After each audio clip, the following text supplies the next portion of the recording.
నమస్కారం పీసీఎన్ వార్తలకు స్వాగతం వార్తల్లోని ముఖ్యాంశాలు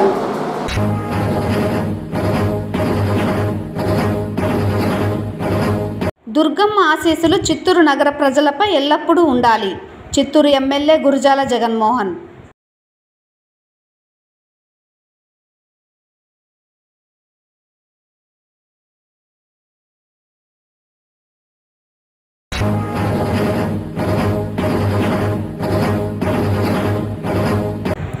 ప్రజా సమస్యల పరిష్కార వేదికలో అందిన వినతుల పరిష్కారంలో అలసత్వం వహిస్తే చర్యలు తప్పవు జిల్లా కలెక్టర్ సుమిత్ కుమార్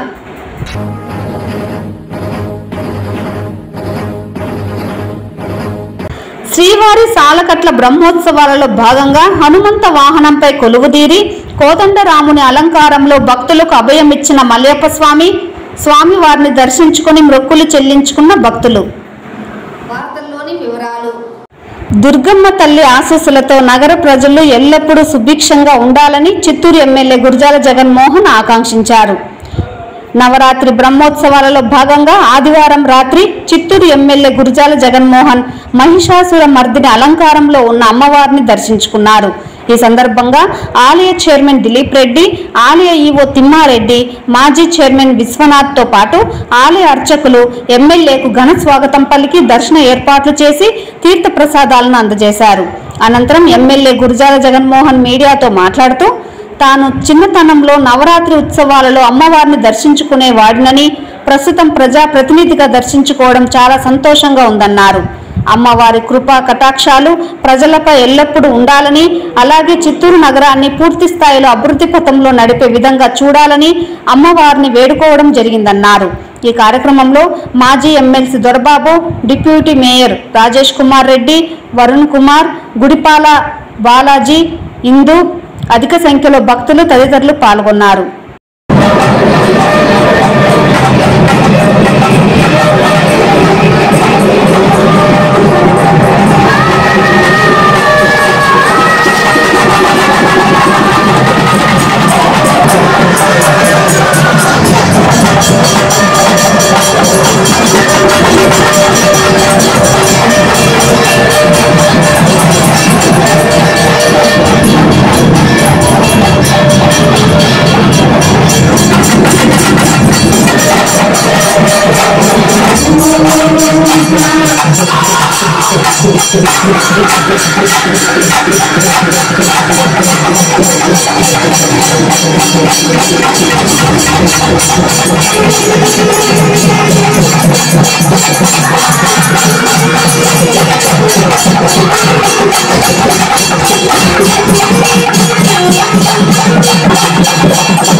చిత్తూరు నియోజకవర్గము దుర్గమ్మ గుడి టెంపుల్లో ఈరోజు అమ్మవారు మహిషాసురి అవతారంలో ఈరోజు చిత్తూరు నియోజకవర్గ ప్రజలకి దర్శనం ఇచ్చింది. అమ్మవారి ఆశీస్సులు చిత్తూరు నియోజకవర్గంతో పాటు ఇరు రాష్ట్ర తెలుగు ప్రజలకి దసరా శుభాకాంక్షలు తెలియజేసుకుంటూ ఈ గుడికి ప్రతిసారి నేను ఇది మూడోసారి, అంటే చిన్నప్పుడు ఎప్పుడో 20 సార్లు వచ్చుంటాను. బట్ ప్రజలు ఇచ్చిన ఆశీస్సులు అధికారంతో ఇది మేబీ సెకండ్ టైం. అంతకుముందు ఒకసారి వచ్చాను. సో అమ్మవారి ఆశీస్సులు నాకు, కుటుంబ సభ్యులకి మరియు చిత్తూరు తెలుగుదేశం పార్టీ నాయకులకి, కార్యకర్తలకి, ప్రజలందరికీ కూడా అమ్మవారి ఆశీస్సులు ఉండాలని అమ్మవారిని కోరుకున్నా. అమ్మవారి ఆశీస్సులు నిండుగా రైతులకి మంచిగా ఈసారి పంటలు పండి మన ఆంధ్ర రాష్ట్రం అంతా కూడా సుభిక్షంగా ఉండాలని కోరుకున్నాం. Thank you. అలాగే బ్రహ్మోత్సవాల సందర్భంగా కూడా ఏడుకొండల స్వామికి మన ప్రియతమ ముఖ్యమంత్రి శ్రీ నారా చంద్రబాబు నాయుడు గారు కుటుంబ సమేతంగా వారికి పట్టు వస్త్రాలు సమర్పించడం జరిగింది. ఈరోజు గరుడ సేవ కూడా అద్భుతంగా జరుగుతుంది. ఎక్కడ ఎటువంటి ఆపదలు అపాయాలు లేకుండా భక్తులందరికీ కూడా టీటీడీ వారు చాలా చక్కగా ఏర్పాట్లు చేశారు. ప్రజల్ని కూడా నేను అడిగి కనుక్కున్నా, ఎక్కడ ఇబ్బందులు లేకుండా మంచినీరు కానీ, దర్శన భాగ్యం కానీ, ఏర్పాట్లు కానీ బాగా చేశారని చెప్తున్నారు. పక్క రాష్ట్రాల నుండి వచ్చిన భక్తులైతే మరీ సంతోషాన్ని వ్యక్తం చేశారు. ఇదంతా కూడా టీటీడీ చైర్మన్ బిఆర్ నాయుడు గారు అలాగే ఆనం రామనారాయణ రెడ్డి గారు ఈ ఒక శాఖ మంత్రివర్యులు దేవాదాయ శాఖ మంత్రివర్యులు చాలా చక్కగా ఏర్పాట్లు చేశారు. సో భగవంతుని ఆశీస్సులు అందరికీ ఉంటాయని ఆశిస్తున్నాను. Thank you. అన్నీ ఇక్కడ ఈరోజు ఇది 4వసారి ఈ దేవస్థానంకి విచ్చేస్తున్నాం. సో చిత్తూరు ప్రజలు చాలా హ్యాపీగా ఉండడమే నా కోరిక. అమ్మవారికి కూడా అదే కోరుకున్నా. సో తల్లి ఆశీస్సులు నియోజకవర్గ ప్రజలందరికీ ఉంటుందని భావిస్తున్నాను. ప్రజా సమస్యల పరిష్కార వేదిక కార్యక్రమానికి వచ్చిన వినతుల పరిష్కారంలో నిర్లక్ష్యం వహించరాదని జిల్లా కలెక్టర్ సుమిత్ కుమార్ సంబంధిత అధికారులను ఆదేశించారు. సోమవారం స్థానిక కలెక్టరేట్లోని సమావేశపు మందిరంలో నిర్వహించిన పీజీఆర్ఎస్ కార్యక్రమంలో వివిధ సమస్యలపై ప్రజలు అందజేసిన 292 అర్జీలను జిల్లా కలెక్టర్ సుమిత్ కుమార్ స్వీకరించారు. జిల్లా కలెక్టర్తో పాటు ప్రజల నుంచి అర్జీ స్వీకరించే కార్యక్రమంలో joint collector Vidyadhari, assistant collector Narendra Padel, deputy collector Kusumakumari, Chittoor RDO Srinivasulu, వివిధ శాఖల జిల్లా అధికారులు తదితరులు పాల్గొన్నారు. ఈ సందర్భంగా జిల్లా కలెక్టర్ మాట్లాడుతూ రాష్ట్ర ప్రభుత్వం అత్యంత ప్రతిష్టాత్మకంగా అమలు చేస్తున్న ప్రజా సమస్యల పరిష్కార వేదిక కార్యక్రమమునకు అధిక ప్రాధాన్యతనిస్తోందని తెలిపారు. ప్రజా సమస్యల పరిష్కార వేదికలో వచ్చిన అర్జీలను సంబంధిత అధికారులు అర్జీలను క్షుణ్ణంగా పరిశీలించి నిర్దిష్ట కాల పరిమితిలో పరిష్కారానికి చర్యలు తీసుకోవాలని ఆదేశించారు.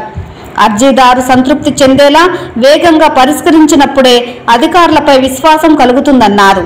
మొత్తం 292 అర్జీలు రాగా ఇందులో రెవెన్యూ మరియు సర్వే శాఖకు సంబంధించి 204, జిల్లా పరిషత్ 1, పోలీస్ శాఖ 6, పంచాయతీరాజ్ 5, దేవాదాయ శాఖ 2, వ్యవసాయ శాఖ 3, విద్యాశాఖ 5, రిజిస్ట్రేషన్ మరియు స్టాంపులు 4, పౌర సరఫరాల శాఖ 5, డిఆర్డీఏ 28, ఇరిగేషన్ 2, విద్యాశాఖ 3, సర్వశిక్ష అభియాన్ 3, పశుసంవర్ధక శాఖ 12, గృహ నిర్మాణ సంస్థ 3, ఉద్యానవన శాఖ 2, రహదారులు మరియు భవనాల శాఖ 1, ఎంప్లాయ్మెంట్ శాఖ 2, ఎంపీడీఓ గంగవరం 1. వివిధ ప్రాంతాల నుండి వచ్చిన అర్జీదారులు సమస్యలను జిల్లా collector, joint collector, RDO, deputy కలెక్టర్కు అందజేశారు. ఈ కార్యక్రమంలో వివిధ శాఖలకు సంబంధించిన అధికారులు తదితరులు పాల్గొన్నారు.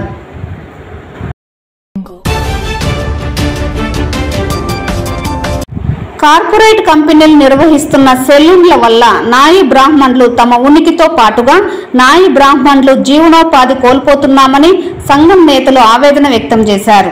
తమకు తగిన న్యాయం చేయాలని కోరుతూ సోమవారం చిత్తూరు జిల్లా కలెక్టర్ కార్యాలయం ఎదుట నిరసన కార్యక్రమం చేపట్టారు. ఈ సందర్భంగా నాయి బ్రాహ్మణుల సంఘం నాయకులు మాట్లాడుతూ జిల్లా కేంద్రమైన చిత్తూరులో నాయి బ్రాహ్మణులు వృత్తి చేసేవారు పెద్ద చదువులు అభ్యసించిన కుల వృత్తిపై గౌరవంతో దానిని జీవనోపాధిగా చేసుకొని బ్రతుకుతున్నామని తెలిపారు. అయితే ఇటీవల కొంతకాలంగా చిత్తూరు నగరంలో చిన్న చిన్న సెలూన్ పేరుతో ఉత్తరాది నుండి వచ్చిన కొంతమంది షాపులను ఏర్పాటు చేసుకొని ఇష్టానుసారంగా రేట్లు పెట్టి మా పొట్టను కొడుతున్నారని ఆవేదన వ్యక్తం చేశారు. దీనితో తమ జీవనోపాధి కష్టతరంగా మారిందని, రాష్ట్ర ప్రభుత్వం నాయి బ్రాహ్మణులను ఆదుకోవాలని వెంటనే జిల్లా కలెక్టర్, మున్సిపల్ శాఖ అధికారులు చర్యలు తీసుకొని ఇతర రాష్ట్రాల నుండి వచ్చే వారికి చిత్తూరులో అనుమతులు ఇవ్వకుండా చేసి స్థానికులైన తమ కుల వృత్తి చేసుకునే విధంగా చర్యలు తీసుకోవాలని కలెక్టర్కు వినతి పత్రం సమర్పించారు. అర్జీ చేసుకునేదానికి మేము వచ్చినాము. మా కులానికి ఇప్పుడు తిండికి జరుపుకునేది కష్టంగా ఉంది. స్కూల్ ఫీజులు కట్టలేక, బాడుగలు కట్టలేక మేము నిర్వీర్యమైపోతున్నాము. ఈ ఉత్తరాది వాళ్ళు కార్పొరేట్ కంపెనీలు వాళ్ళ ఇష్టానికి దుకాణాలు తెరుచుకొని వాళ్ళ ఇష్టానికి రేట్లు బయటలు వేసుకొని మమ్మల్ని కించపరుచున్నారు. వేరే కులస్తులు కూడా దీనిపైన ఫాలో చేస్తూ ఈ వృత్తిని మాకు ఇప్పుడు కుల వృత్తి జరగకుండా మేము నిర్వీర్యంగా ఉన్నాము. మాకు ప్రభుత్వం తరపున ఇక మీదట ఈ దుకాణాలు కొత్తది వెలియకుండా మా సంఘం దృష్టికి తీసుకొచ్చిన తర్వాతే వెలిసే పర్మిషన్ ఇవ్వాలని, మరియు మా కులస్తులకు వచ్చి అంతా జీరో ఆదాయం అయిపోయింది కాబట్టి మాకు ప్రభుత్వం తరఫున ఏదైనా నెలసరి చేయూత ఆదాయం ఇవ్వాలని కోరుకుంటూ ఉంటాము. గత సంవత్సరం రోజులుగా ఎన్నడూ లేని విధంగా నాయి బ్రాహ్మణులకు చాలా అన్యాయం జరుగుతుంది. ఏమిరంటే కార్పొరేట్ కంపెనీలు చాలా ఎక్కువైపోయింది. దీనివల్ల మా యూత్ పిల్లోళ్ళు ఎంబీఏలు, ఎంసీఏ చేసిన వాళ్ళు కూడా ఉద్యోగాలకు పోయేసి దానికి ఎందుకు మన వృత్తిని డెవలప్ చేసుకుందామనేసి చాలామంది ఈ వృత్తే చేసుకుంటా ఉన్నారు. అయినా కూడా ఇప్పుడుండే పరిస్థితిలో కార్పొరేట్ వాళ్ళు ఒక్కొక్కరు పెద్ద పెద్ద షాపులు పెట్టేసి చాలామందికి ఇప్పుడు ఆదాయం లేకుండా మా ఫ్యామిలీస్ జరిగేదానికి కూడా చాలా కష్టంగా ఉంది. పిల్లోళ్ళంతా చాలా ఇబ్బంది పడుతూ ఉంటారు. ఫ్యూచర్లో మా ఈ నాయి బ్రాహ్మణులు లేకుండా అయిపోయేలాగా అయిపోతుంది ఇప్పుడు పరిస్థితి. దానివల్ల ఇప్పటి నుంచి కలెక్టర్ గారు, ఎమ్మెల్యే గారు వీళ్ళందరూ చొరవ తీసుకుని దయచేసి ఫ్యూచర్లో పిల్లోళ్ళు బాగా ఉండాలనుకుంటే, ఫ్యూచర్లో నాయి బ్రాహ్మణ పిల్లోళ్ళు ఇంకా డెవలప్మెంట్ కావాలనుకుంటే ఇప్పటి నుంచి దయచేసి అందరూ మాకు కాసంత హెల్ప్ చేసి, ప్రతి ఒక్క కులస్తులు ఈరోజు మాకు వచ్చింది, రేపు ఇంకో కులానికి వస్తుంది, ప్రతి ఒక్కరికి వస్తుంది. కాబట్టి కార్పొరేట్ సెలూన్స్ని ప్రస్తుతానికి ఉన్నదాన్ని నిర్మూలన చేయాలి. వెంటనే కార్పొరేషన్లో వెంటనే కొత్త బిల్లు ప్రవేశపెట్టి నెక్స్ట్ ఇంక మీట కొత్త సెలూన్స్ నాయి బ్రాహ్మణులకు తప్పించి ఇంకా యా కులస్తులకు ఇవ్వనీయకుండా చూడాలి. ఈ నాయి బ్రాహ్మణులు అనే మేము యా కులానికి ఇంతవరకు పోయి అబ్జెక్షన్ చేసింది లేదు. ఇప్పుడు మా కులంలోకి అందరూ వచ్చి మాకు చాలా ఇబ్బంది పెడతా ఉన్నారు. మన చిత్తూరులో నాయి బ్రాహ్మణులు కనీసం అంటే ఒక 5,000 మంది కుటుంబాలు ఉంటారు. ఈ 5,000 మందికి ఇక్కడ ఉండే పాపులేషన్ అది మనకు కరెక్ట్గా సరిపోతుంది. ఇప్పుడు బయట నుంచి వచ్చి వీళ్ళు మనకు చేసేదానివల్ల మనకు చాలా ఇబ్బంది పడాల్సి వస్తుంది. దానివల్ల కలెక్టర్ గారు చొరవ తీసుకుని మాకు ఈ ఒక ఇది చూసుకుని రాష్ట్ర ప్రభుత్వం మధ్యాహ్న భోజన కార్మికులకు నిత్యావసర ధరల పెరుగుదలకు అనుగుణంగా విద్యార్థులకు ఇచ్చే మెస్ బిల్లులు పెంచి 4 నెలలుగా పెండింగ్లో ఉన్న జీతాలు చెల్లించాలని ఏఐటియుసి జిల్లా ప్రధాన కార్యదర్శి కోదండయ్య డిమాండ్ చేశారు.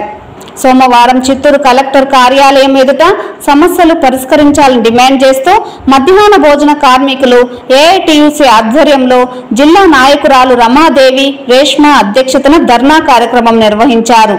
ఈ సందర్భంగా ఏఐటియుసి జిల్లా ప్రధాన కార్యదర్శి కోదండయ్య, జిల్లా గౌరవ అధ్యక్షులు నాగరాజు పాల్గొని మాట్లాడుతూ మధ్యాహ్న భోజనం కార్మికులు స్కూల్ పిల్లలకు వంట చేసి పెడుతూ కనీసం రోజుకు 100 రూపాయల వేతనంతో వాళ్ళ కుటుంబాలు ఏ విధంగా పోషించాలని ప్రభుత్వాన్ని ప్రశ్నించారు.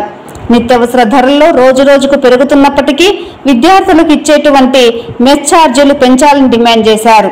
తమిళనాడు, కర్ణాటకలో జీతాలు పెంచినప్పటికీ ఆంధ్ర రాష్ట్రంలో మాత్రం మధ్యాహ్న భోజనం కార్మికులను పట్టించుకోవడం ప్రభుత్వం మానివేసిందని ఆగ్రహం వ్యక్తం చేశారు.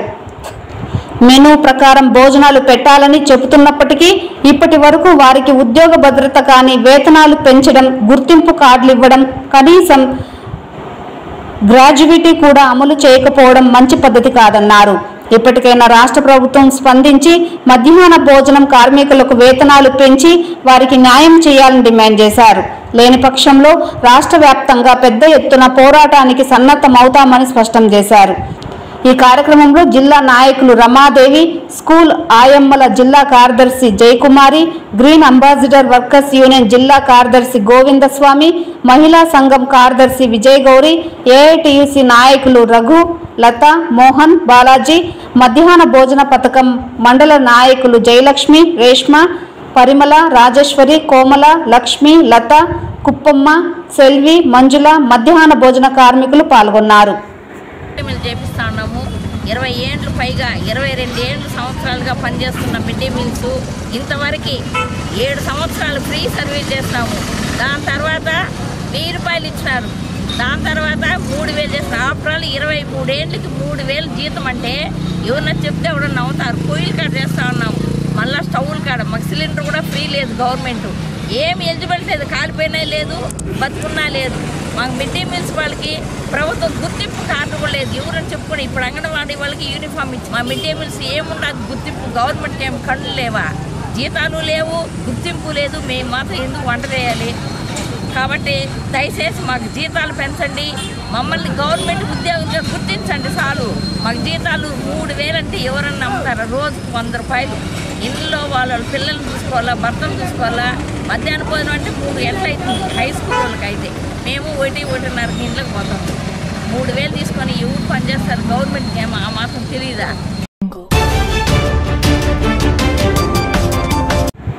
చిత్తూరు నగరపాలక కార్యాలయంలో సోమవారం ప్రజా ఫిర్యాదుల పరిష్కార వేదిక కార్యక్రమాన్ని నిర్వహించి కమిషనర్ నరసింహప్రసాద్ ప్రజల నుంచి వినతులు, ఫిర్యాదులు స్వీకరించారు. నగరపాలక పరిధిలోని ప్రజలు తమ సమస్యలపై కమిషనర్కు వినతి పత్రాలు సమర్పించి పరిష్కరించాలని కోరారు. ప్రజల నుంచి వచ్చిన ఫిర్యాదులను కమిషనర్ అక్కడికక్కడే సంబంధిత అధికారులతో చర్చించారు.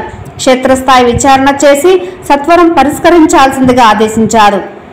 పీజీఆర్ఎస్లో అందే ప్రతి ఫిర్యాదుపై తప్పనిసరిగా క్షేత్రస్థాయి విచారణ చేసి నివేదిక సమర్పించాలన్నారు.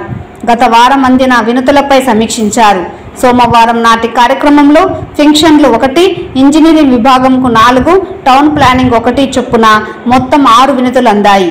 ఈ కార్యక్రమంలో MHO Lokesh, ACP Nagendra, ME Venkatramireddy, ఇతర అధికారులు పాల్గొన్నారు.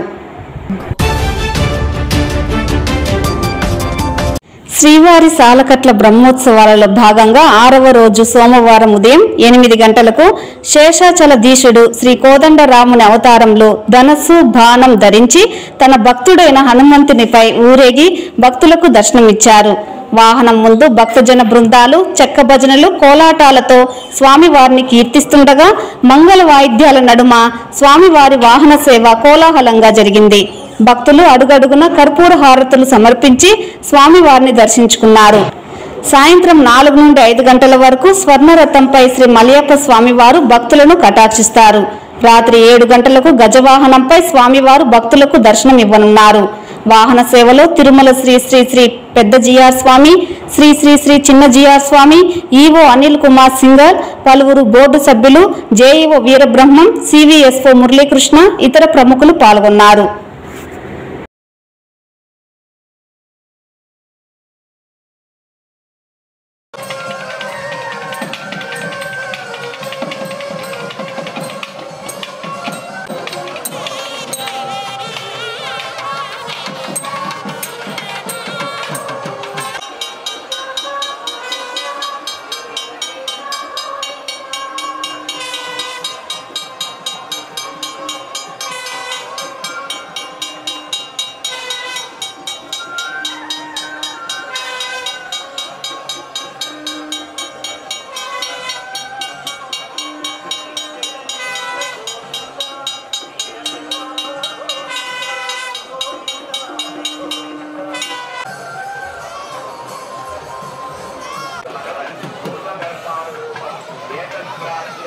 ఈ వార్తలు ఇంతటితో సమాప్తం. నమస్కారం.